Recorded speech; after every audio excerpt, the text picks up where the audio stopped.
ஸ்ரீ மகாபெரிவா திருவடிகள் சரணம். என்னோடய சேனலை தொடர்ந்து ஃபாலோ பண்ணுற அத்தனை பேருக்கு நன்றி. என்னோடய சேனலில் பொது பரிகாரங்கள், சக்தி மிகுந்த ஸ்லோகங்கள் அத்தனையும் கொடுத்துக்கிட்டுருக்கேன். உங்களுக்கு ரொம்ப உபயோகமாக இருக்குன்னு நம்புகிறேன். இந்த பதிவில் நாம் பார்க்க போகிறது தண்டங்கள் தீர்வதற்கும் நோய்கள் தீர்வதற்குமான அற்புதமான எளிமையான சக்தி மிகுந்த வழிபாடு. இந்த வழிபாடு முருகனுக்கான வழிபாடுங்க. நீங்கள் இதை செய்யணும் அப்படின்னாக்க உங்கள் குலதெய்வத்துக்கும் செய்யலாம். உங்களுடைய குலதெய்வம் பக்கத்தில் இருந்தாங்க அப்படின்னாக்கா நீங்கள் இந்த வழிபாடை அங்கேயே கோயிலே போய் செஞ்சுட்டு வரலாம். இல்லை தூரமாக இருக்குது அப்படிங்கிறவங்க எப்போ போகிறீங்களோ அப்போ செஞ்சுட்டு வாங்க. ஆனாலும் கூட எல்லார் வீட்டுக்கு பக்கத்துலேயும் முருகன் ஆலயம் இருக்கும்.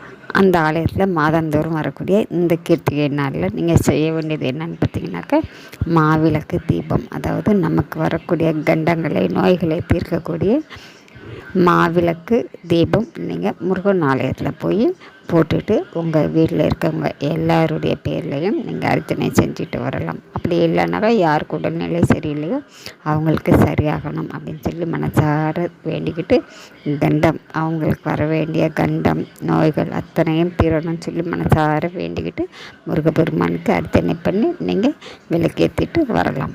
இதை மாதம் மாதம் தொடர்ந்து செஞ்சுக்கிட்டே வாங்க. உங்கள் வீட்டில் யாருக்கும் எந்த விதமான நோய்களும் வராது, கண்டங்களும் வருவாது. முருகப்பெருமான் உங்களுக்கு எப்பொழுதும் கூடவே இருந்து அனுகிரகம் பண்ணுவாங்க. இந்த வழிபாடு பார்த்திங்கன்னா ரொம்பவும் சக்தி மிகுந்த வழிபாடு. இதை மாதம் மாதம் கண்டிப்பாக செய்யலாங்க.